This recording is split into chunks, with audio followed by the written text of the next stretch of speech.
నాకు అనిపించింది మొత్తం వైషు వాళ్ళ అమ్మ తప్పు అనిపించింది. ఇక్కడే అసలు ట్విస్ట్ అయితే జరిగిందండి. ఇదంతా పక్క ప్లాన్ అని చెప్పొచ్చు. పక్క ప్లాన్డ్ గా వైషుని ట్రాప్ చేసి మరీ చంపారండి. చదువు ఉన్నా లేకపోయినా ఇక్కడ సంస్కారం ఉండాలండి. చదువుకుంటేనే తెలుస్తాయనేది లేదు, పుట్టుకతోనే ఏది తెలియదు, ఏది రాదు కూడా. ఒకరిని చూసి ఒకరు, ఒకరిని చూసి ఒకరు. కాలం మారుతున్నప్పుడు మనిషి కూడా మారాలి. అంతేగాని హత్యలు చేసుకుంటూ మనుషులు నరుక్కుంటూ పోతే ఈ సమాజం ఏమైపోవాలి? అడిగే వాళ్ళు లేరనా ఏంటి? ఉదయం లేచిన దగ్గర నుంచి ఎన్నో దారుణాలు జరుగుతూ ఉన్నాయండి. అసలు ముఖ్యంగా ఆడవాళ్ళపై ఒకటి అని కాదు, ఎన్నో రకాలుగా జరుగుతున్నాయి. అది ఇంట్లోనా, ఆఫీసా, రైల్వే స్టేషనా, బస్ స్టేషనా, ఇది అది అని లేదండి. ప్రతి చోట ఆడవాళ్ళకి ప్రొటెక్షన్ అనేది లేదు. ఒక్క దారుణం జరిగిన తర్వాత చట్టాలలో మార్పు వస్తుంది, ఇంకనైనా ప్రొటెక్షన్ అయితే ఉంటుంది. ఆడవాళ్ళు స్వేచ్ఛగా ఉండొచ్చు అనుకుంటామా? ఇంట్లో కూడా ప్రొటెక్షన్ ఉండట్లేదు. అది కూడా జీవితాంతం నిన్ను నా గుండెల్లో పెట్టుకొని చూసుకుంటాను నా ప్రాణం పోయే వరకు అని హామీ ఇచ్చిన భర్త కూడా కాలయముడులాగా ఎంటబడి మరీ చంపేస్తే ఇంకా ఎటుపోతుందండి ఆ భార్య? చెప్పండి, ఎంత దారుణం అసలు. ఒకనొక సందర్భంలో తాత, పెదనాన్న, అన్న, తమ్ముడా, కన్న తండ్రిని కూడా నమ్మే పరిస్థితి కాదు, ఆఖరికి భర్తను కూడా నమ్మే పరిస్థితి కాదు. అంటే ఇక్కడ మేలు ఫీమేల్ జెండర్ మాత్రమే చూస్తున్నారు. బంధాలకు వాల్యూ లేదు, మానవత్వం లేదు. నేను మేల్, ఏదైనా చేయగలను, నాకు శక్తి ఉంది, ఇంకంతవరకే. కానీ దీని ద్వారా బంధాలు ఏమైపోతాయి? మనల్ని నమ్మొచ్చిన భార్య, మనకు పుట్టిన బిడ్డలు ఏమైపోతారు? ఎన్నాళ్ళు బతుకుతారండి? కొంతకాలం. మనకి 100 ఏళ్ళు, భగవంతుడు 100 ఏళ్ళు ఆయుష్ అని పెట్టాడు, కానీ 100 ఏళ్ళు ఎవరు బతకట్లేదు కదా. ఈ 100 ఏళ్ళు కూడా మనం 100 జన్మలు పడే అంత బాధని అనుభవిస్తూ ఉంటాం. కానీ 100 ఏళ్ళు ఎవరు బ్రతకరు. బ్రతికిన కొంతకాలంలోనే ఎన్నో బాధలు, ఎన్నో కక్షలు. ఏం చూసుకోనండి, డబ్బు డబ్బు డబ్బు, ఇది ఒక పిచ్చిలాగా పట్టిందండి ప్రతి మనిషికి కూడా. డబ్బు వేమోహంతో ఉదయం లేచిన దగ్గర నుంచి నైట్ పడుకునే వరకు కూడా తాపత్రయపడుతున్నాడు. కానీ ఈ డబ్బు సంపాదించే దానిలో అది మోసమా, నిజాయితీయా అనేది ఆలోచించట్లా. మనకి హెల్త్ ఏమైనా పాడవుతుందా, లేకపోతే మన భార్య బిడ్డలతో మనం ఏమన్నా టైం స్పెండ్ చేస్తున్నామా, ఇట్లాంటివి ఏమీ చూసుకోవట్లా.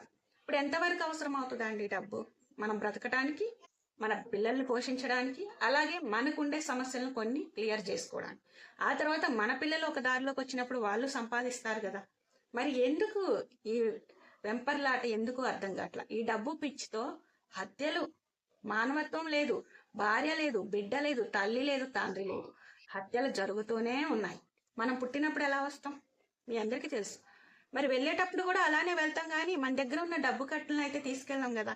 అదెందుకు తెలుసుకోరు? నేను ఇంతకీ ఎవరి గురించి మాట్లాడుతున్నాను అంటే వైషు అమ్మ. మీ అందరికీ చాలా చాలా వైరల్ అయిన యూట్యూబ్ అనమాట, వైషు అమ్మ యూట్యూబ్ ఛానల్. సో ఇంతకు ముందు తాను ఇన్స్టా ఫేమ్ అనమాట, నెక్స్ట్ యూట్యూబ్ ఫేమ్ అయింది. సో ఇప్పుడు తను చనిపోయిన తర్వాత ఇంకా వైరల్ అయింది అనమాట. సో చనిపోయింది అనటం కంటే ఇక్కడ హత్య గావించబడింది అని చెప్పాలన్నమాట. ఎవరో కాదు, తన భర్తే తన హత్య చేశాడు. సో నేను అసలు చాలా వరకు అయితే దాదాపు నేను ఇలాంటి క్రైమ్ అయితే చూడటానికి ఇష్టపడను. నా కళ్ళ ముందు ఏదైనా న్యూస్ కనపడుతున్నా అదొక దానికి నేను రియాక్ట్ అయిపోతూ ఉంటాను అనమాట. సో ఇంకా అందులోనే లీనమైపోతూ ఉంటాను. అయ్యో పాపం, ఇలా జరిగింది అలా జరిగింది అని ఒక్కొక్కసారి భయం, టెన్షన్ కూడా వస్తూ ఉంటుంది. అంటే వాళ్ళు ఎవరో మనకు తెలియదు, అదర్ పర్సన్ ఎవరు అనేది కూడా తెలియదు.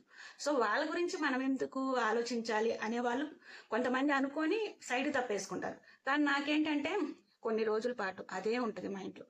అయ్యో పాపం, అయ్యో పాపం, ఇలా జరిగింది ఇలా జరిగింది, ఎంత దారుణం అని అనిపిస్తూ ఉంటుంది. ఎందుకో తెలియదు. ఉదయం లేచాను, మొబైల్ చూశాను, యూట్యూబ్లో హఠాత్తుగా కనిపించింది. వైషు అమ్మ అనే ఛానల్ ఉందన్న విషయం కూడా నాకు తెలియదు. వైషు అనే ఒక పర్సన్ కూడా ఉందని నాకు తెలియదు. ఇన్స్టా ఫేమ్ అని కూడా నాకు తెలియదు. ఏంటబ్బా ఇలా ఉంది అని చెప్పేసి ఓపెన్ చేసి చూశాను వీడియో. ఆ తర్వాత కుప్పలు కుప్పలు కుప్పలు కుప్పలు అన్ని అవే వీడియోస్. అసలు భర్త చంపేశాడు, లవ్ మ్యారేజ్. తన పక్కన తన భర్త ఫోటో చూస్తే అసలు భర్త అని అసలు అనిపించట్లే భర్త అని. మరి అమ్మాయి ఎలా చేసుకుందో అర్థం అవ్వట్లేదు. తనేమో చిన్నపిల్ల, అతని ఏజ్ ఏమో చాలా పెద్దది. వాళ్ళు 30 అంటున్నారు, కానీ 30+, 35 లోపు ఉంటాడు అతను. ఈ అమ్మాయికి 17 ఇయర్స్ ఏజ్, 18 కూడా కాదు, 17 ఇయర్స్. 17 అంటే 17 సంవత్సరాల పిల్లకి పెళ్ళి ఏంటండి? ఆడవాళ్ళకి 18 దాటితే పెళ్లి చేయాలి అని ఒకప్పుడు చెప్తే ఇప్పుడు 20, 22, 25 కూడా వస్తున్నాయి పెళ్లిళ్ళు చేసుకోవడానికి. అంత చిన్న వయసులో పెళ్లి అనే బంధానికి ఎందుకు ఆ అమ్మాయి అటాచ్మెంట్ పెట్టుకుంది అంటే మెయిన్ చదువు లేకపోవటం వల్ల. తను 10th ఫెయిల్ అన్నా అయి ఉండాలి, లేకుంటే చదువు మీద ఇంట్రెస్ట్ లేక ఇలా ఇన్స్టా యూట్యూబ్లో వాళ్ళ అన్నయ్యలు కూడా యూట్యూబ్ ఛానల్స్ ఉన్నాయి దాదాపు, వాళ్ళందరూ సాంగ్స్ ఇలాంటివన్నీ కూడా ప్లే చేస్తూ ఉంటారనమాట. అలాంటి వాటిల్లో కూడా తను ఒక డాన్సర్ లాగా ఉంటూ ఉంటుంది. కొన్ని కామెడీస్ రీల్స్ తీస్తుంది, ఇన్స్టాలో పెడుతుంది. ఓన్గానే ఎలాంటి సపోర్ట్ లేదు, బయట సపోర్ట్, తను ఓన్ టాలెంట్తో సబ్స్క్రైబర్స్ని తీసుకొచ్చుకుంది. యాక్టివ్ పర్సన్ అనమాట ఒక విధంగా చెప్పాలంటే. తన అన్నలతో ఉండటం వల్ల తను కూడా ఒక మగపిల్లోని నేను అనే ఫీల్ అయితే తనలో ఉంది. తన డ్రెస్ కానీ, తన మాట్లాడే విధానం, తను మూమెంట్స్ ఉంటాయి కదా, చేతులు స్టైలు, నడిచే విధానం అంతా కూడా ఒక మగాడు ఎలా ఉంటాడో అలా ఉంటుంది అనమాట. సో అంటే ఇక్కడ తను ఏ రీల్ చేసినా ఎక్స్పోజింగ్ ఉండదు, ఎక్కడ వల్గర్గా మాట్లాడటం ఉండదు, అంత బాగానే ఉంటుంది. కానీ హఠాత్తుగా 17 సంవత్సరాలు కూడా రాకుండానే పెళ్లి అనే మాయలో పడిపోయి తన ప్రాణాన్ని తను ఒక భర్త అనే యముడితో ఇలా బంధం పెట్టేసుకుంది అనమాట. భర్త రూపంలోనే యముడు వచ్చి తీసుకెళ్ళిపోయాడు అంటుంది ఇప్పుడు. అసలు ఇలాంటి పరిస్థితి మాత్రం ఎవరికి రాకూడదు. నిజం చెప్పాలంటే వీళ్ళు ఎలా మాయలో పడ్డారు ఏంటి అంటే, నాకు తెలిసిన వారికి నేను ఇంకా వైషు అమ్మ ఛానల్ అనేది చెక్ చేశా. తర్వాత వాళ్ళ అన్నయ్యలు ఛానల్స్, వాళ్ళ అన్నయ్యలకు 13 మందికి తన ఒక్కతే ముద్దుల చెల్లెలు. ఈ 13 మంది కూడా ఒక తల్లి బిడ్డలు కాదు. ఈ వైషు అమ్మ ఉంది కదా, వైషు వాళ్ళ అమ్మ 8వ మెంబరు. మొత్తం ఆడపిల్లలు 8 మంది. వీళ్ళమ్మ లాస్ట్ అనమాట. ఈ లాస్ట్ ఆమెకి ఈమె పుట్టింది. అంటే ఇంకా 2 అన్నలు కూడా సొంత అన్నలు ఉన్నారు, మిగిలిన వాళ్ళందరూ పెద్దమ్మ పిల్లలు అనమాట. అందరు మగాళ్ళల్లో ఈ అమ్మాయి ఒక్కతే ఆడపిల్ల. అందుకే గారాల పట్టి చిట్టి తల్లి అసలు అంత ప్రేమగా చూసుకుంటారు. అందరికీ రాఖీ కట్టింది. అందరూ పెద్దమ్మలందరినీ మమ్మీ మమ్మీ అని పిలవటం, వాళ్ళ అమ్మని అమ్మ అని పిలవటం. ఇంకా అందరూ ప్రేమ ఆప్యాయతలతో ఉంటారు. నిజం చెప్పాలంటే వీడియోస్లలో వాళ్ళని చూసి నిజంగా ఈ కాలంలో సిస్టర్స్ ఇంత బాగా ప్రేమ ఆప్యాయతతో ఉన్నారా ఈ రోజుల్లో? ఎవరిది వాళ్ళే చూసుకుంటున్నారు. కానీ వీళ్ళు ఏ వీడియో షూట్ చేసినా, ఎక్కడికి వెళ్ళాలన్నా అసలు అందరూ కలిసి ఉంటారు. అసలు భలే ఉంటుందండి వీళ్ళ ఫ్యామిలీ చూస్తే. ఈ అక్కా చెల్లెలు 8 మందిని చూస్తే చాలా బాగుంటుంది. వీళ్ళ పిల్లలు కూడా అందరూ కూడా అలాగే ఉంటారు. ఏదైనా దిష్టి తగిలిందో లేకుంటే దేవుడే వార్చలేకపోయాడో ఏమో తెలియదు, కానీ ఆ కుటుంబం సంతోషంగా ఉండకూడదు, కొంతకాలం ఏడుస్తూ బ్రతకాలని పెట్టాడో ఏమో కానీ ఆమెకైతే కడుపు కోత ఎవరు తీర్చలేనిదండి. అసలు నిజం చెప్పాలంటే ఎంత ఏడుపు వస్తుందంటే, నేను ఈ అమ్మాయి వీడియోస్ చూసిన కానుంచి నా మనసుకి ఏమనిపిస్తుందంటే, అయ్యో పాపం చిన్నపిల్ల, అసలు తెలుసో తెలియక పెళ్ళైతే చేసుకుంది కదా, ఎందుకు ఇతను ఇంత క్రూరంగా చంపేశాడు? అసలు అంత అందంగా కూడా లేడు, తనకి జాబు లేదు, ఏమీ లేదు, అయినా కూడా ఇల్లటం లాగా ఇంట్లో తెచ్చిపెట్టుకొని తన కొడుకులతో పాటు అన్ని సౌకర్యాలు అన్నీ కూడా ఇచ్చేసింది కదా వాళ్ళ అత్తగారు. ఏం తక్కువ చేసిద్దని ఎందుకు అమ్మాయిని చంపేశాడు అని ఇలా అమ్మాయి గురించి పాటలు కానీ మాటలు కానీ వింటుంటే అసలు చాలా బాధేస్తుంది. నా ఛానల్లో కూడా ఒక వీడియో ఉండాలని ఫస్ట్ షార్ట్ అయితే పెట్టాను. ఆ తర్వాత మాత్రం అసలు ఎందుకు మాట్లాడకూడదు, ఎందుకు రియాక్ట్ అవ్వకూడదు. ఈ వైషు హత్య కేసులో వైషు వాళ్ళ అమ్మది చాలా పెద్ద మిస్టేక్ ఉంది, చాలా పెద్ద మిస్టేక్. అది ఎలాంటిది ఏంటి అనేది వీడియో లాస్ట్ వరకు అయితే చూడండి, ఎక్కడ స్కిప్ చేయకండి, మీకు క్లియర్గా క్లారిటీగా అర్థమవుతుంది. సో ఇప్పుడు వైషు చనిపోయింది కదా, వైషు అమ్మ యూట్యూబ్ ఛానల్ గురించి నేను మాట్లాడేది. వైషు ఇన్స్టా ఫేమ్ ఫస్ట్, ఆమె రీల్స్ అన్ని వైరల్ అవుతూ ఉంటాయి. అయితే హరిబాబు వైషు వాళ్ళ హస్బెండ్ అనమాట. హరిబాబు మ్యారేజ్కి ముందే ఇన్స్టాని ఫాలో అయ్యేవాడు. మరి ఏ విధంగా వాళ్ళిద్దరి మధ్య చాటింగా లేకపోతే ఇంకా ఏ విధంగా మాటలు కలిసాయో తెలీదు. నాకు తెలిసి అమ్మాయి ఫోన్ నెంబరు తీసుకున్నాడు అంటే మెసేజ్ ద్వారా తీసుకొని ఉండొచ్చు. డైరెక్ట్గా ఇంకా వాళ్ళ అమ్మని, హరిబాబు వాళ్ళ డాడీ అయితే లేడు, 2 అన్నలు ఉన్నారు, పెళ్ళైపోయింది. వాళ్ళ అమ్మని 2 అన్నల్ని తీసుకొని వాళ్ళ ఇంటికి సంబంధానికి అయితే వచ్చేసాడు. వచ్చేసి ఇంకా మాట్లాడితే ఇక్కడ మాత్రం అంటే మీ అమ్మాయిని పెళ్లి చేసుకుంటా అని మాట్లాడతారు. అబ్బాయి ఏజ్ పెద్దది, ఈ అమ్మాయి మాత్రం ఒకటే, అబ్బాయి నల్లగా ఉన్నాడు, నాకు వద్దు, నేను ఇంకా 2 years అయితే ఆగుతా మ్యారేజ్ చేసుకొని ఇప్పుడే అని ఇదైతే చెప్పేసింది వైషు. తర్వాత వాళ్ళ నాన్నకి ఇష్టం లేదు, ఏజ్ పెద్దది అని చెప్పేసి. వాళ్ళ అమ్మ కూడా ఏం మాట్లాడుకుని ఉంటారు కదా, ఫస్ట్ అయితే తొందరపడి అనరు కదా, వాళ్ళ అన్నయ్యలు మాత్రం అసలు వద్దని చెప్పారు. ఇప్పుడు చిన్న పిల్ల, అతను నల్లగా ఉన్నాడు, ఏజ్ పెద్దది, అసలు బాగాలేదు, ఇట్లాంటివన్నీ జరుగుతుంటాయి. డైరెక్ట్గా వాళ్ళ ఫేస్ మీద అయితే చెప్పరు కదా, వీళ్ళ మధ్య ఇలా మాట్లాడుకోవడం జరిగింది. సో ఇంక వాళ్ళు అనేసి మాట్లాడుకొని మంతనాలు ఏదో జరుపుకొని వెళ్ళిపోయారు. వెళ్ళిపోయిన తర్వాత మళ్ళీ డైరెక్ట్గా ఈ ఫోన్ నెంబర్ ఉంది కదా వైషుకే డైరెక్ట్గా ఫోన్ చేసేస్తే ఆ అమ్మాయి ఇంకా వాళ్ళ అమ్మకి ఫోన్ ఇచ్చేసి మా అమ్మతో మాట్లాడంటే వాళ్ళ అమ్మని ఇంకా బుట్టలో వేసుకున్నారనమాట. అత్తమ్మ, నేను మీ అమ్మాయి లేకపోతే ఉండలేను, మీ అమ్మాయిని నేను పెళ్లి చేసుకుంటాను, నాకు ఇచ్చేయండి, నాది గవర్నమెంట్ జాబు, నాకు నెలకు 30,000 వస్తాయి అని బొట్లో వేసేసుకుంటే ఏ తల్లైనా ఏం ఆలోచిస్తుందండి? గవర్నమెంట్ జాబు, యూట్యూబ్ చేసుకుంటా అన్నయ్యలు ఇబ్బంది పడుతున్నారు, నువ్వు మంచిగా బ్రతుకుతావు, ఎప్పుడైనా పెళ్లి చేసుకోవాల్సిందే కదా, అదేదో ఇప్పుడే చేసుకో అనేసి ఈ అమ్మాయికి నచ్చ చెప్పడం జరిగింది. అయితే ఇంకా అలా అలా ఒకే రోజు అయితే జరుగు ఈ మాటలన్నీ కొన్ని రోజులు జరుగుతూ ఉంటాయి. ఆ తర్వాత ఇంకా మళ్ళీ వీళ్ళెళ్ళి మాట్లాడటం అలా ఇంకా పెళ్ళికైతే ఒప్పుకొని ఈ అమ్మాయికి కూడా నచ్చ చెప్పారనమాట. ఈ అమ్మాయి చేసుకున్న అమ్మాయి కూడా చేసుకుంటానని ఇక ముందుకు వచ్చేసింది. ఇది ఇంత నాకు వాళ్ళ వీడియోస్ ద్వారా తెలిసింది. ఒక్కొక్కరు ఒక్కొక్క రకంగా చెప్తున్నారు. గుడికి వెళ్ళి పారిపోయి పెళ్లి చేసుకుంది ఆ అమ్మాయి అని చెప్తున్నారు. కానీ ఆ అమ్మాయి వీడియోస్లలో మాత్రం నాకు పెళ్లి వద్దు అంటే మీరందరూ కలిసి చేశారు, నేను 2 years ఆగుతా అంటే మీరు చేశారు అనే పదమే వింటున్నాం. కాబట్టి ఆ అమ్మాయి మాటలను బట్టే మాట్లాడటం జరుగుతుంది ఇక్కడ. సో ఇంకా వెళ్ళిన తర్వాత ఇంకా 5 daysలో మ్యారేజ్ ఉందనగా తను గడ్డి మందు తాగాడంట.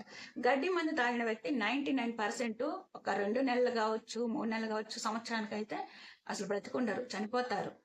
అసలు తనకి హెల్త్ అనేది బాగోదు. ఒకవేళ ట్రీట్మెంట్ మంచిగా తీసుకొని బ్రతిక ఆ టైంకి బయటకు వచ్చినా ఇంకా 2 monthsకైనా చనిపోతారనమాట.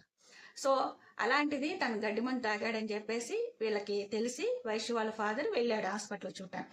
కానీ అక్కడ ఆ అబ్బాయిని అసలు చూపించట్లా, ట్రీట్మెంట్ జరుగుతుంది, లోపల ఉన్నాడు, నా కొడుకు ఇలా అవ్వటానికి మీ అమ్మాయి వల్లే అని బండ బూతులు ఇష్టం వచ్చినట్టు వైషు వాళ్ళ అమ్మని వాళ్ళ నాన్నని వైషుని పిచ్చి తిట్లు తిడుతుంది. అయితే అబ్బాయిని మాత్రం చూపించట్లా. ఇక్కడే అసలు ట్విస్ట్ అయితే జరిగిందండి. ఇదంతా పక్క ప్లాన్ అని చెప్పొచ్చు. పక్క ప్లాన్డ్గా వైషుని ట్రాప్ చేసి మరీ చంపారండి. ఇదైతే పక్కా ప్లాన్ మొత్తానికి. ఎందుకంటే అబ్బాయి అసలు నల్లగా ఉన్నాడు, పెళ్ళే అవ్వలేదు, నాకు తెలిసి 30 above ఉంటాయి. 30 above అంత గవర్నమెంట్ జాబ్ అయి ఉంటే జాబ్ రాగానే పెళ్లి చేసుకుంటారు. అయినా కూడా గవర్నమెంట్ జాబ్ అయినా పెళ్లి కాలేదు, 30 years దాటాయి అంటే ఎందుకని? నల్లగా ఉన్నాడు, అక్కడ ఏదన్నా ఫ్యామిలీ సరిగ్గా లేదేమో, ఇలాంటి కారణాలన్నీ ఉంటాయి కదా. సో అసలు ఎందుకు మందు తాగాడు, ఎందుకు ఇంకా 5 రోజుల్లో పెళ్లి పెట్టుకొని ఏం జరిగింది, మా అమ్మాయి ఏమన్నా అనిందా ఏంటి అని తెలుసుకోవడానికి ముందుకు వచ్చినప్పుడు హరిబాబు వాళ్ళ అమ్మ మా అబ్బాయికి మా తరపు బంధువుల అమ్మాయి 20 లక్షల కట్నము 2 ఎకరాల ల్యాండ్ పెడతానని ముందుకు వచ్చారు. ఆ అమ్మాయి సంబంధం మేము కుదిరించుకుంటాం, మేము అది అన్నామని చెప్పేసి మంది తాగాడు, ఇదంతా మీ అమ్మాయి వల్లే అని చెప్పేసి తిట్టడం స్టార్ట్ చేసింది అనమాట. అయితే ఈ సంబంధం కుదిరిన తర్వాతే అదెందుకు వచ్చింది? సరే ఒకవేళ వచ్చినప్పుడు మరి మీరు గడ్డి మందు అది ఇది తాగాడు, బ్రతికి బయటపడ్డాడు, మరి ఆ అబ్బాయి ఇష్ట ప్రకారం ఈ అమ్మాయిని ఇచ్చి పెళ్లి చేయడానికి ముందుకు రావాలి కదా. నీకు కట్నం ఆశగా అనిపించింది. ఆశ అనిపించినప్పుడు మరి నీ కొడుకే నచ్చ చెప్పుకొని పెళ్లి కాకముందే వయసుతో ఆ అబ్బాయిని మరి వాళ్ళకే ఇచ్చి పెళ్లి చేయాలి కదా. ఎందుకు చేయలేదు? నీ కొడుకు నువ్వెందుకు మార్చుకోలేదు? ఏదైనా సరే హరిబాబు ప్రవర్తన చూస్తే మెయిన్ వాళ్ళ అమ్మ పెంపకం సరిగ్గా లేదు, వాళ్ళ అమ్మ పెరిగిన విధానం కూడా సరిగ్గా లేదనిపిస్తుంది. పెద్దవాళ్ళు మంచిగా ఉంటేనే పిల్లలు మంచిగా ఉండేది. పెద్దవాళ్ళే తప్పటడిగేస్తే ఆ పిల్లలు కూడా అలానే తయారవుతారు. ఇంకెవరుంటారు మంచి చెడు చెప్పేది? చదువు ఉన్నా లేకపోయినా ఇక్కడ సంస్కారం ఉండాలండి. చదువుకుంటేనే తెలుస్తాయనేది లేదు, పుట్టుకతోనే ఏది తెలియదు, ఏది రాదు కూడా. ఒకరిని చూసి ఒకరు కాలం మారుతున్నప్పుడు మనిషి కూడా మారాలి. అంతేగాని హత్యలు చేసుకుంటూ మనుషులు నరుక్కుంటూ పోతే ఈ సమాజం ఏమైపోవాలి? అడిగే వాళ్ళు లేరనా ఏంటి? ఇంకా ఆ తర్వాత ఆమె తిడుతుందా అని చెప్పేసి వాళ్ళు వెళ్ళిపోయారు. వెళ్ళిపోయిన తర్వాత అతను ఎప్పుడైతే 5 days కోలుకొని ఇంటికి వచ్చాడో ఆ నిమిషం మళ్ళీ ఫోన్ చేసి, అత్తమ్మ నేనైతే వయసు లేకుండా ఉండలేను, వయసు కోసం నా ప్రాణమైనా ఇస్తాను అని చెప్పి ఫోన్ చేసి మాట్లాడి, మా ఫ్యామిలీని వదిలేసి నేను వచ్చేస్తాను మీ దగ్గరికి, మీరు నాకు పెళ్లి చేయండి అని చెప్పి వచ్చేసాడు. ఇంకా వీళ్ళు ఇంకా మన అమ్మాయి కోసం ప్రాణం తీసుకునే అంతగా ఉన్నాడంటే ఎంత ప్రేమిస్తున్నాడు. తనకి గవర్నమెంట్ జాబు, మంచి శాలరీ, నలుపుది ఏముంది? అదే మనం ఏదో ఒక క్రీములు వాడితే పోతుంది కదా, ఎన్ని రావట్లేదు. ఇట్లాంటివన్నీ కూడా అమ్మాయికి నచ్చ చెప్పేసి మళ్ళీ ఒప్పించేసుకున్నారు. అబ్బాయి కూడా వచ్చాడనే కానీ ఇక్కడ అంతా పక్క ప్లాన్డ్గా జరుగుతుంది కాబట్టి వాళ్ళ అమ్మతో మాత్రం సీక్రెట్గా మంత్రాలు జరుగుతూ ఉన్నాయి. సో ఇక్కడ ఇంకా పెళ్లి ఏర్పాట్లు అన్నీ జరుగుతూ ఉన్నప్పుడు ఇంకా వాళ్ళమ్మతో వైషు వాళ్ళమ్మతో అత్తమ్మ మా అమ్మ ఏమో అవతల 20 లక్షలు కట్నం వస్తుంది, 2 ఎకరాల భూమి వస్తుంది, పెళ్లి చేసుకోవద్దు అని ఒకటే పోరు పెట్టి నాకు ఫోన్లు చేస్తూ ఉంది, నన్ను ఇసుకిస్తూ ఉంది అంటే ఇంకా ఏమేం చేసింది, అప్పు చేసి మరి వాళ్ళ అమ్మాయికి పుస్తెళ్తాడు, అది 2 తులాలన్నర పుస్తెళ్తాడు, తులము అబ్బాయికి బంగారు మొహం కదా, నలుపు మొఖానికి బంగారం వేస్తే కాస్త తలతల మెరిసిపోద్ది అని చెప్పేసి బంగారం తులం పెట్టేసి చేంజ్ చేయించింది. సో ఇంకా పెళ్ళి అయితే చేసేసుకున్నారు వాళ్ళ ఫ్యామిలీ మెంబర్స్ అందరితో. వాళ్ళ అమ్మ అన్నలు మాత్రం రాలేదు. ఓకే, ఇంతవరకు బాగానే ఉంది కదా. ఇంకా ఆ తర్వాత ఏంది, చిన్నగా ఈ అమ్మాయి వైషుకి సొంత అన్నలు ఉన్నారు, అన్నలకి బండి ఉంది, నా భర్తకి బండి లేదు అని ఈ అమ్మాయి అడిగినా అడగకపోయినా వీళ్ళమ్మ ముందుకు అడిగేసి నా కొడుకులతో పాటు సమానంగా ఉండాలి నా అల్లుడు అని చెప్పేసి బైక్ కూడా అప్పు చేసి మరీ కొనిచ్చింది. ఇదంతా అబ్బాయి మైండ్లో పడింది. ఏంటి, ఇంకా చిన్నగా మనం ఏది అడిగినా అడగకపోయినా అన్నీ వచ్చేస్తున్నాయి, తను ఇన్స్టా ఫేము, యూట్యూబ్లో కూడా వాళ్ళ అన్నలతో పాటు వీడియోస్ తీస్తుంది, తనకి ఒక ఛానల్ ఉండాలి అని చెప్పేసి ఇంకా పెళ్ళైన 2 నెలలకు మాత్రం ఇంకా తన భర్తే తనకు సపోర్ట్గా ఉండి, నువ్వు యూట్యూబ్ ఛానల్ సొంతగా పెట్టుకో, నీకు కూడా కొంత అమౌంట్ వస్తుంది, నాకు కూడా కొంత అమౌంట్ వస్తుంది కదా, మనకి ఏదైనా ఖర్చులకు ఉపయోగపడతాయని సపోర్ట్గానే ఉన్నాడు. తను కూడా వల్గర్గా మాట్లాడటం, ఎక్స్పోజింగ్ ఇస్తూ రీల్స్ చేయటం, వీడియోస్ పెట్టడం ఏమీ లేదు. తన ఫ్యామిలీ గురించి ఫ్రాంక్ వీడియోస్ ఇవే అనమాట చేసేది. అంతా బాగానే ఉంది. అయితే అసలు యూట్యూబ్ ఛానల్ కూడా ఎందుకు పెట్టమని అడిగారు అంటే ఈ డబ్బుల కోసమే మెయిన్. అయితే ఈ డబ్బులు కూడా ఎందుకు అవసరమయ్యాయి అంటే తనకి గవర్నమెంట్ జాబు అన్నది పచ్చి అబద్ధం అనమాట. అయితే వాళ్ళ అన్నయ్యలు అంతా కూడా ఫస్ట్ ఎంక్వైరీ చేసి పెళ్లి చేసినప్పుడు హాస్పిటల్ అంతా మంచిగానే ఉంటాడు అబ్బాయి అని చెప్పారు. అయితే వేరే వాళ్ళ ద్వారా నీకు 12,000 శాలరీ అని చెప్పారు, నువ్వు 30,000 అని చెప్పావు కదా, అబద్ధం కదా అని అడిగితే నేను ప్రైవేట్లో గవర్నమెంట్లో రెండిట్లో చేస్తున్నాను, అందుకోసమే నాకు 30,000 వస్తాయి అంటే, కొత్తగా మ్యారేజ్ అయింది, 2 చోట్ల డే అండ్ నైట్ కష్టపడి ఎందుకు ఇబ్బందులు పడటం, ఒక చోటే చేయాలని గవర్నమెంట్లో చేయి ప్రైవేట్లో మానుకుంటే అబ్బాయి గవర్నమెంట్ మానుకొని ప్రైవేట్లో చేశాడంట. మరి అది నాకు తెలిసి కాంట్రాక్ట్ బేసిక్ అయి ఉంటుంది. ఇప్పుడు గవర్నమెంట్ జాబ్ అంటే ఓన్లీ డాక్టరా, కంపౌండరా, లేకుంటే ఆయానా, వార్డు బాయా, ఏది చేసినా హాస్పిటల్ పర్సనే కాబట్టి హాస్పిటల్లో చేస్తాను అని చెప్పాడో ఏంటో మనకైతే తెలీదు. కానీ తనకు 12,000 శాలరీ, ఆ 12,000 శాలరీతో ఇవన్నీ జరిగేది కాదు కాబట్టి యూట్యూబ్ ఛానల్ పెట్టమనటం జరిగింది అనమాట. సపోర్ట్గా ఉన్నాడు, తను కూడా వీడియోస్లలో ఉన్నాడు. సో అంతా బాగానే ఉంది. కానీ ఏ వీడియో అయినా సరే ఎడిటింగ్ చేయాలన్నా, తమ్నైల్ పెట్టాలన్నా మినిమం 1 అవర్ 2 అవర్స్ పడుతుంది కదా. వీడియో అప్లోడ్ చేసేటప్పుడు ఉంటావు, ఎడిటింగ్ చేసేటప్పుడు ఉంటావు. ఎందుకు ఇది మెన్షన్ చేస్తున్నానంటే యూట్యూబ్ వీడియోస్ చేయడం వల్లే, ప్రతిదీ ఫ్యామిలీ మ్యాటర్ అంతా యూట్యూబ్లో పెట్టడం వల్లే ఆమెను చంపడం జరిగింది అని పోలీసులతో చెప్పాడంట.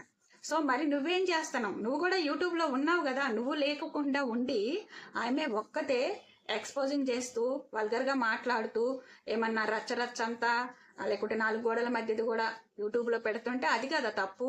మరి అసలు రీల్స్లలో అయినా ఏదైనా సరే నువ్వు ఉన్నావు కదా, నువ్వెందుకు ఉన్నావు, మరి నిన్ను కూడా చంపేసేయాలి కదా మరి ఆ విధంగా అయితే ఇక్కడ ఆ అమ్మాయి ప్రాణాలు ఆ అమ్మాయే అసలు తీసుకునే పరిస్థితి తెచ్చుకుంది తన భర్త రూపంలో అనమాట. ఎందుకంటే తను ఎక్కడ గడ్డి మందు దాగాడు, తన కోసం దాగాడు, తను నన్ను బాగా ఇష్టపడుతున్నాడు, సో ఇలాంటి మనిషి నాకు దొరకటం అదృష్టం అని ఈ అమ్మాయి అనుకునే లోపల వాళ్ళమ్మ పక్క నుండి బ్రెయిన్ వాష్ చేస్తుంది కదా, అవును నిజమే, ఇలాంటి హస్బెండ్ మళ్ళీ దొరకటం నాకు కష్టం అనేది కూడా మైండ్లో ఉంటుంది వాళ్ళ అమ్మది. ఎందుకంటే నేను కొన్ని వీడియోస్లలో చూశాను, ఏదైనా ఫ్రాంక్ వీడియోస్ అయ్యి చేసినా లేకుంటే నిజంగానే ఏదైనా గిఫ్ట్ తీసుకొచ్చినా నీకు ఇలాంటి భర్త దొరకడం అదృష్టం అని తన మైండ్లో కలిగేలా వాళ్ళ అమ్మ చెప్తూ ఉంది అనమాట. సో ఇంకా అమ్మాయి చిన్నతనం అయినా కూడా వాళ్ళ అమ్మ మాటలకి నిజమే కదా అనేలా రియాక్ట్ అవుతుంది. సో ఈ విధంగా ఇంకా తనని హస్బెండ్ అని చెప్పేసి పూర్తిగా నమ్మటం జరిగింది. ఇంకా ఈ హరిబాబు కూడా నాలుగా మాట కూడా రాదండి నోట్లో నుంచి, ర్యాష్గా కూడా మాట్లాడు, అంత నాలుగా ఉంటాడు. మళ్ళీ ఇతనికి గర్ల్ ఫ్రెండ్స్ ఉన్నారంట, అది కూడా పెళ్ళైన తర్వాత ఎవరో ఒక అమ్మాయి నిన్ను ప్రేమిస్తున్నానని వెంటబడుతున్నాడు. ఇదంతా పచ్చి అబద్ధం. పెళ్ళికి ముందు లేని వాళ్ళు పెళ్ళైన తర్వాత ఎవరు వస్తారండి? పెళ్ళయింది వాళ్ళు మళ్ళీ పబ్లిక్గా అన్ని రీల్స్లలో, యూట్యూబ్లో, ఇన్స్టాలో ఉన్నారు భార్యాభర్తలు. ఒక్క ఇన్స్టా అన్నా, ఒక్క యూట్యూబ్లో అన్నా అమ్మాయికి కనిపించదా ఈ అబ్బాయికి పెళ్ళయిందే, ఈ అబ్బాయి నేను ఇష్టపడటం ఏంటి అని చెప్పేసి అంతా పచ్చి అబద్ధం. తను ఫోను ఇప్పుడు భార్యకి తెలియకోకుండా సీక్రెట్ లాక్లు వేసుకున్నారు అంటే హస్బెండ్ తరపున ఏదో ఒక మిస్టేక్ ఉండబట్టే సీక్రెట్ లాక్లో వేసుకుంటారు. ఒకటి గర్ల్ ఫ్రెండ్ ఉండటమా, లేకుంటే ఇంకేదైనా మిస్టేక్ చేస్తున్నాడు అని అర్థం. కానీ ఇక్కడ గర్ల్ ఫ్రెండ్ కాదు, తను వాళ్ళ అమ్మ అన్నలతో మంతనాలు జరుపుతున్నాడు. ప్లానింగ్, ఏం ప్లానింగ్ వేస్తున్నాడు? అరే ఇక్కడ 20 లక్షల కట్నము 2 ఎకరాల భూమి ఇస్తారని చెప్పి ఎలాగోలా అలా పెళ్లి చేశాను, నీకు బండి ఇచ్చారు, బంగారం పెట్టారు, ఇంకా నువ్వు సాధ్యమైన వరకు లావు కట్నము అని చెప్తున్నారు. అది వీళ్ళు తెలుసుకోవట్లా. ప్రతిదీ రీల్లో పెడుతున్నారు, వీడియోస్లో పెడుతున్నారు. ఇంట్లో మాట్లాడుకున్న గొడవలైనా అంతా కూడా మాటలు అన్నీ ఉంటాయి కదా, వాళ్ళ అక్కలు కూడా వచ్చి అబ్బాయికి వార్న్ చేసినట్టుగా ప్రతిదీ ఫ్రాంక్ లాగా పెడుతున్నారు. సో ఇంకా అది ఫ్రాంక్ పోయి ఇది రియల్ అయిపోయింది, ఈ అమ్మాయిని చంపేయడం కూడా. సో ఇంకా తర్వాత అత్తమ్మ అసలు మీ కొడుకులిద్దరికి ఇల్లు చెరొకటి కట్టించారు, నాకు లేదు ఇల్లు, మా అమ్మ ఎట్లా చెప్పింది, వాళ్ళు ఎన్ని లక్షలు ఇస్తారు, ఇంత భూమి ఇస్తారు అనేసరికి అప్పు చేసి మరి 12 లక్షలు పెట్టి 2 సెంట్లు స్థలం కొని మళ్ళీ వాళ్ళకి ఇచ్చేసి కూడా ఏమనింది, మేము ఉండే ఇంటి పైన ఇల్లు కడుతున్నాము, మీరు ఈ బెడ్రూమ్లో అన్న ఉండండి, పైన అన్న ఉండండి, లేకుంటే ఇప్పుడు కొన్న స్థలంలో ఇల్లు కట్టమన్నా కట్టిస్తాం, మీరు ఉండాలనుకుంటే ఇక్కడ ఉండండి, లేకుంటే మీ ఊరు వెళ్తామన్నా కూడా వెళ్ళండి, మీ ఇష్టం అది, కానీ అది మీకు మీ సొంతం అని కూడా చెప్పారంట. మరి ఇంకెక్కడ ఏం తక్కువైంది? ఇంట్లో కొడుకులాగా వాళ్ళు పెట్టే ఫుడ్ తింటున్నావు, వాళ్ళు కొనిచ్చిన బట్టలు వేసుకుంటున్నావు, బండిలో పెట్రోల్ అయింది. ఇక్కడ ఇంకొకటి ఏంటంటే తనకు 12,000 శాలరీ అన్నారు కదా, ఆ 12,000 శాలరీ కూడా తన సంపాదన లేదు అసలు. ఎందుకంటే ఫస్ట్లో స్టార్టింగ్లో చేశాడు, ఆ తర్వాత ఈ అమ్మాయి యూట్యూబ్ ఛానల్ ఎప్పుడైతే పెట్టిందో ఆ జాబ్ కూడా మానేసి ఈ హాస్పిటల్ ఒక 3 రోజులు చేస్తే ఇంకొక హాస్పిటల్ ఒక 15 రోజులు, ఇంకొక హాస్పిటల్ ఒక 5 రోజులు, ఇలా అసలు ఏ హాస్పిటల్ కూడా చేయక మానుకొని ఇంకా వాళ్ళ ఆవిడకి సపోర్ట్గా ఉంటే వాళ్ళ ఆవిడ కూడా ఇంకా తను ఇండిపెండెంట్ గర్ల్, ఒక విధంగా తన కాళ్ళపై తను నిలబడగలిగే శక్తి ఉందన్నమాట. సో పోన్లే ఇంకా అమ్మ నాన్న అన్నలు ఉన్నారు కదా సపోర్ట్గా అని చెప్పేసి ఈ రోజు కాకపోతే ఇంకొక రోజైనా తను ఏదో ఒకటి చూసుకుంటాడు. ఇప్పుడు అన్నీ బాగుండి ముసలోడు కాదు కదా, కాళ్ళు చేతులు బాగానే ఉన్నాయి, ఖాళీగా కూర్చుంటే ఎవరైనా అత్త కావచ్చు, మామ కావచ్చు, బావలు కావచ్చు, ఏదో ఒక పని చేసుకో అని చెప్తారు కదా. సరే అని వైషు వాళ్ళ డాడీ వాళ్ళు చేసే పనినే అబ్బాయికి ఒప్పచెప్పారు. ఒప్పచెప్తే మా అమ్మ నాకు ఎండ తగులుతుంది, నేను చేయలేను, అది ఇది అని చెప్పినా కూడా ఆయన ఇంకా ఒప్పచెప్పాలి, ఆ పని ఇంకా చెయ్యొద్దులే అని చెప్పేసి వదిలేశాడు. తనకంటూ ఒకటి ఉండాలి అని అనుకున్నారు వాళ్ళు, కానీ ఏది చేయనన్నా కూడా వదిలేశారు. తన సొంత బిడ్డలాగే ఇంట్లో తన వయసుకి ఏం పెడుతున్నారు, ఈ అబ్బాయికి కూడా తన కొడుకుల కంటే ఎక్కువగా అల్లుడికి తక్కువ కాకూడదు అని అన్నీ చేసుకుంటూ పోతున్నారు, చూస్తూ ఉన్నారు, ఇంకేం తక్కువ చేశారని చెప్పి. అయితే ఈ అమ్మాయి ఆల్రెడీ ఇంతకుముందు ప్రెగ్నెంట్తో ఉంటే ఒక ప్రెగ్నెన్సీ తీసేసాడట. అంటే ఎలా తీయించాడో తెలీదో, వాళ్ళ పేరెంట్స్ కూడా తెలియకపోయి ఉండొచ్చు, కానీ వాళ్ళిద్దరి మధ్య 4 గోడల మధ్య అయితే కొన్ని జరుగుతూ ఉన్నాయి, అవి బయటికి చెప్పట్లా. అప్పుడు నువ్వు చిన్నపిల్లవి, మనం ఇంకా హ్యాపీగా ఉండాలి కదా, ఇప్పుడే వద్దులే అని చెప్పి తీయించేశారు. కానీ మళ్ళీ ఈ అమ్మాయి ప్రెగ్నెంట్ అయింది. ఇప్పుడు మ్యారేజ్ అయ్యి 9 నెలలు ప్రెగ్నెంట్ అయింది. కానీ ఈ ప్రెగ్నెంట్ కూడా తీయించుకోమని చెప్పేసి ఒక వీడియో ఫ్రాంక్ లాగా క్రియేట్ చేశాడు. కానీ ఆ అమ్మాయి ఫ్రాంక్ అనేసరికి వదిలేసింది. అందులోనూ పిల్లలు లేని వాళ్ళు చాలామంది ఉంటే ఇప్పుడు పిల్లలు తీయించుకోవడం ఏంది అది ఇది అని ఆ అమ్మాయి కూడా అనుకుంది. ఎందుకు స్ట్రాంగ్గా ఉంది అంటే తనకి ఆల్రెడీ ఎఫ్ఐఆర్ ఉంది అనేది ఒకటి వీడియో పెట్టింది కదా, అది ఒకవేళ నిజమై ఉంటే నా పరిస్థితి ఏంటి, ఒక బిడ్డన్న పుడితే బాగుంటుంది కదా అనేసి ఒకవేళ ఆలోచించి ఇంకా స్ట్రాంగ్గా డిసైడ్ అయ్యి ఆ ప్రెగ్నెన్సీ ఉంచుకుంది. అయితే 4 మంత్ వచ్చిందనమాట. ఇంకెలా అయినా సరే డెలివరీ అయింది, తీయించడం కుదరదని ఈ అబ్బాయి అవతల మాత్రం వాళ్ళ అమ్మ అన్నలతో మంతనాలు అయితే జరుపుతూ ఉన్నాడు. అయితే ఈ హరిబాబు ఇంకా చనిపోద్ది అనుకున్న 3 రోజుల ముందు వైశ్యం తీసుకొని వాళ్ళ సొంత ఇంటికి వాళ్ళ అమ్మ దగ్గరికి వెళ్ళాడు. అయితే వాళ్ళమ్మ కిచెన్లో ఉంది, ఈ వైశ్యాను హరిబాబు బెడ్రూమ్లోకి వచ్చారు. వచ్చిన తర్వాత మళ్ళీ అత్తమ్మ అనుకుంటే ఆ అమ్మాయి కిచెన్లోకి వెళ్ళిన తర్వాత కిచెన్లో కారం డబ్బా ఉంటే కారం తీసుకొని కళ్ళల్లో చల్లిందంట. చల్లితే అసలు వీపున పట గుద్దిందంట. అయితే అది ఒక్కళ్ళు కొట్టినట్టు కాదు, ఇద్దరు కొట్టినట్టుగా అమ్మాయికి అనిపించిందంట. అయితే ఆ ఇద్దరు రెండో మనిషి ఎవరంటే హరిబాబు వాళ్ళ అమ్మతో ఆల్రెడీ మంతనాలు జరుపుతున్నాడు కదా, చాలా కక్ష పెంచుకున్నాడు. వాళ్ళ అమ్మకే సపోర్ట్గా ఉంటూ ఈ అమ్మాయిని కూడా వాళ్ళ అమ్మతో కలిసి గుద్ది మళ్ళీ తర్వాత ఒక 5 or 10 minutes తర్వాత అయ్యో కళ్ళల్లో ఎందుకు చల్లేవమ్మా ఎందుకు అని చెప్పేసి ఏమీ తెలియని వాళ్ళలాగా వాటర్ పెట్టి కళ్ళు తుడిచేసి మళ్ళీ ఇంకా ఏం జరిగిందేమో ఇంటికి వచ్చారు. ఇంటికి వచ్చిన తర్వాత ఇంకా వైషు వాళ్ళ అమ్మతో, అమ్మ నన్ను మా అత్తమ్మ కొట్టింది, ఇలా గుద్దింది కారం కలర్లో చల్లి, నాకు ఒక్కలు కొట్టినట్టుగా అనిపించలేదు, ఇద్దరు గుద్దినట్టుగా అనిపించింది, నాకు తేడా తెలిసింది అని చెప్పింది. కానీ వీళ్ళేంటి అల్లుడిని డైరెక్ట్గా అడిగితే బాగోదు మన ఇంటి అల్లుడు అని చెప్పేసి ఇది హరి మీ అమ్మ ఇలా గుద్దిందంట కదా, ఎందుకు కారం చల్లటం, ఎందుకు గుద్దటం, ఏమన్నా తేడా ఉంటే చెప్పండి, మీకు ఒకళ్ళు వద్దు అనుకుంటే వదిలేసుకోండి, మా పిల్ల మాకు బరువు కాదు అని చెప్పడం జరిగింది. నీకు భూమి కొనిచ్చాము, అన్ని కొనిచ్చాము, ఏం తక్కువ చేసా అంటే, అత్తమ్మ నేను అసలు వైశ్యుని వదులుకుంటానా, నా ప్రాణం పోయినా వదులుకోను అని చెప్పడం జరిగింది అనమాట. సో ఇక సరే బాగానే ఉన్నారు, ఈ అబ్బాయికి అయితే ఇష్టం ఉంది కదా అమ్మాయి గురించి, ఇంకా మళ్ళీ వాళ్ళ ఇంటికి తీసుకోని అంటున్నాడు కదా అని చెప్పేసి వీళ్ళు ఊరుకున్నారు. అయితే ఈ ప్రెగ్నెంట్ రివీల్ చేసింది ఒక వీడియో. అంటే ఇంకా అది పబ్లిక్ తెలిసిపోయింది. అదే పబ్లిక్ తెలియకుండా ఉంటే ఎలా ఉండేదో, తీయించడం ఇంకేదన్నా జరిగి ఉండేదో మనకు తెలీదు. 4 months అంటే తీయించడం కూడా కుదరదు కాబట్టి రివీల్ చేసింది. వాళ్ళ అమ్మకి ఇష్టం లేదనమాట, హరిబాబు వాళ్ళ అమ్మకి ఇష్టం లేదు. ఆల్రెడీ వాళ్ళ అమ్మ ఎలా చెప్తే అలా వింటున్నాడు. నేను ఇక్కడ ఒకటి అడుగుతాను, అత్తలు మీరు కూడా ఒకప్పుడు కోడళ్ళే కదా, నీ కొడుకుల్ని నీ కొంగున ముడేసుకొని ఉండాలి అనుకున్నప్పుడు పెళ్లి చేయకోకుండా మీ సంకలే నాకు ఇచ్చుకుంటూ ఉండొచ్చు కదా, పెళ్ళెందుకు చేయటం నాకు అర్థం కాక అడుగుతా. వచ్చే అమ్మాయిని బలి తీయటం ఎందుకు, నీ ఇంటి బిడ్డలాగే కదా. సరే ఈ హరిబాబు వాళ్ళ అమ్మకి ఆడపిల్లలు లేరు కాబట్టి వచ్చే కోడళ్ళు మీ పిల్లలు, మీ ఇంటి ఆడపిల్ల అనుకోవచ్చు కదా. ఫస్ట్ కొడుక్కి 2 ఆడపిల్లలు, రెండో కొడుక్కి పిల్లలే లేరంట, ఇప్పుడు 3వ కొడుక్కి కోడలు ప్రెగ్నెంట్తో ఉందంటే మగపిల్లోడు పుట్టి ఉండొచ్చుగా, నిజంగానే మీ వంశం నిలబడి ఉండొచ్చు కదా. ఎందుకు ఆలోచించరు? పోనీ నీ పుట్టింటి నుంచి ఏమన్నా తీసుకొచ్చావా, నీ అత్తింటి నుంచి ఏమన్నా వచ్చిందా, లక్షల కోట్ల ఆ టైంలోనే ఎన్ని తెచ్చావో మరి అదంతా వివరించి అమ్మాయికి చెప్పి, మరి నేను ఇంత తీసుకొచ్చాను, నువ్వేమీ తేలేదు కదా, నా కొడుకు ఇష్టపడ్డాడని నీకు ఇచ్చి పెళ్లి చేశాను, ఏదో ఒకటి అని కోపం అంటే అవన్నీ తిట్టు వదిలేసేయచ్చు కదా, నీ మొహం కూడా చూసుండేవాళ్ళు కదా. ఉంగరం తీసావు, అసలు ఒక వీడియో వైరల్ అవుతుందండి, వైశ్యుని బండ బూతులు తిడుతుంది, ఆ బూతులు అసలు ఎక్కడ వినుండరు. ఈ జనరేషన్లో అసలు అలా తిట్టుకొని కూడా తిట్టుకోరు. మీ పొలంలో వచ్చి మా పొలంలో మేసింది, మా ఇంట్లో వచ్చి నీళ్లు తీసుకెళ్ళిపోతావా అంటే చిన్న చిన్న వాటికి కూడా. బెడ్రూమ్లో ఆవంట ఉంగరం పెట్టిందంటే ఈ అమ్మాయి తీసుకెళ్ళిపోయిందంట. అసలు కొంచెమన్నా ఉందా? అసలు చేతి పెట్టుకునే ఉంగరం నువ్వు బెడ్రూమ్లో ఎందుకు పెట్టావు, బెడ్రూమ్లో మనుషులు కనపడేటట్టు పెట్టావు అంటే అసలు నీ కొడుకే తీశాడు. ఆ అమ్మాయి వచ్చిందే ఫస్ట్ టైం మీ ఇంటికి, ఎక్కడ ఉంగరాలు ఉన్నాయి, ఎక్కడ బంగారాలు ఉన్నాయి, ఇవన్నీ ఆ అమ్మాయి చూసిద్దా? ఎన్నోసార్లు వచ్చుంటే ఎక్కడ ఏ వస్తువు ఉంటుంది అనేది అమ్మాయికి ఒక అవగాహన ఉంటుంది. ఫస్ట్ టైం వచ్చింది, అసలు నీ ఫేస్ చూస్తే ఇంత బంగారం లేదు. నిజంగా బాగా ఆస్తిపరులు అయ్యి ఉండి బంగారం ఉండి చేతిలో మంచిగా డబ్బులు అన్నీ ఉండుంటే నీ కొడుకుని వెళ్ళటం ఎందుకు పంపిస్తావు? నీ కొడుకుకి బుద్ధి లేదు, బాధ్యత లేదు. అంత పోరబోగ్గా ఉన్నా కూడా ఆ అమ్మాయి తల్లిదండ్రులు పెంచి పోషిస్తున్నారు. పాముకు పాలు పోస్తే విషమే కక్కిద్దంట, సేమ్ అదే పని చేశారు.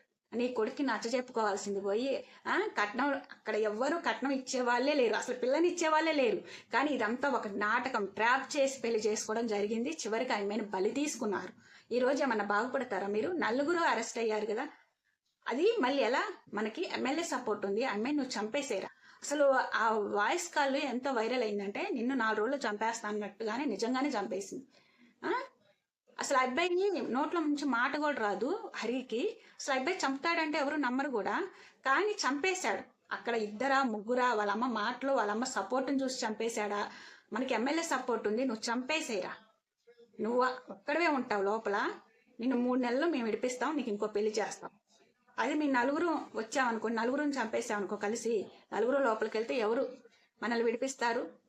అయితే ఇక్కడ ఆ అమ్మాయి కూడా మనిషి ఎలా ఉంటుందంటే చాలా యాక్టివ్గా ఉంటుంది, ఒక మగాళ్ళలాగే ఉంటుంది ప్రవర్తన కూడా. కాబట్టి తను ఎక్కడ ఎదురు తిరిగిద్దో, ఎక్కడ అబ్బాయిని పెనుకులాట లేకుంటే తప్పించుకుపోద్దో అని చెప్పేసి మత్తు మందు కూడా కలిపించినట్టుగా ఇక్కడ కొన్ని వీడియోస్ ద్వారా చూడటం జరిగింది. ఎలాగోలా మొత్తానికి 4 నెలల ప్రెగ్నెంట్ అమ్మాయిని చంపేశావు, నువ్వేమన్నా బాగుపడతావా? జైల్లో ఉంటావు. కానీ మరి అది కోర్టు కేసులు అయ్యి అని చెప్పేసి కొన్ని సంవత్సరాలు తిప్పి తిప్పి తిప్పి నీకు ఊరేస్తారా, లేకుంటే నిన్ను బయటికి తప్పిస్తారా, ఏం చేస్తారో ఏం జరిగిద్దో తెలియదు. కానీ ఆ అమ్మాయికి మాత్రం న్యాయం జరగాలని నేను కోరుకుంటున్నాను. చాలా మంది వాళ్ళ ఫ్యామిలీ రిక్వెస్ట్ చేసేది అబ్బాయికి ఎన్కౌంటర్ చేయండి, ఊరి తీయండి అని రిక్వెస్ట్ చేస్తున్నారు. సో అదంతా కూడా ఒక 5 నిమిషాలు 10 నిమిషాల్లో జరుగుతుంది. కానీ బ్రతికున్నంత కాలం కూడా అబ్బాయికి జైల్లోనే ఉంచి నరకం చూపించాలి. అసలు ఈ పాపం ఎందుకు చేశామా అని ఇంకొకళ్ళు కూడా అబ్బాయిని చూసి భయపడాలి. మళ్ళీ తప్పు చేయకూడదు, వేరే వాళ్ళు అన్నం పెట్టకూడదు, మంచినీళ్ళు ఇవ్వకూడదు, అసలు ఆకలికి అలమటించాలి. ఏం తినాలో అర్థం కాక తను పోసినదే తను తాగేలా చేయాలి. అప్పుడు నరకం అంటే ఏంటో తెలిసింది. Vaishu justice, justice Vaishu. అస్సలు అబ్బో ఎక్కడ చూసినా తనకి న్యాయం జరగాలి. పోరాటం మామూలుగా లేదు. తెలుగు రాష్ట్రాలలోనే కాదు, నాకు తెలిసిన వరకు కొన్ని రాష్ట్రాల వరకు ఇది చేరుంటుంది. ఎందుకంటే తను చాలా చాలా చిన్న వయసు, ఏమి చూడలే. తన టీనేజ్ ఒక విధంగా స్టూడెంట్, చదువుకునే పిల్ల, కానీ తనకు చదువు అవ్వలేదో లేకుంటే ఫెయిల్ అయిందో ఈ ప్రేమ అనే ముసుగులో ఇలా పడిపోయి పెళ్లి వరకు వెళ్ళింది, చావు వరకు తెచ్చుకుందనమాట. సో తనే ఒక చిన్నపిల్ల, మళ్ళీ తను ప్రెగ్నెంట్తో ఉంది. ఒకవేళ మేబీ తను బ్రతికుంటే ఎలా ఉండేదో, కానీ హరి కోసం ఆలోచించి తన ప్రాణాలు కాపాడి తను బలైపోయింది. ఈ వీడియో అయితే చాలా లెంత్ అయిపోయిందండి. నాకు తెలిసిన వరకు అయితే నేను చెప్పాను. వైషుకి అయితే న్యాయం జరగాలని మనస్ఫూర్తిగా అయితే కోరుకుంటున్నాను. సో ఇంకా ఏదైనా నాకు తెలిసింది ఉంటే మాత్రం నెక్స్ట్ వీడియోలో పెడతాను. Thanks for watching.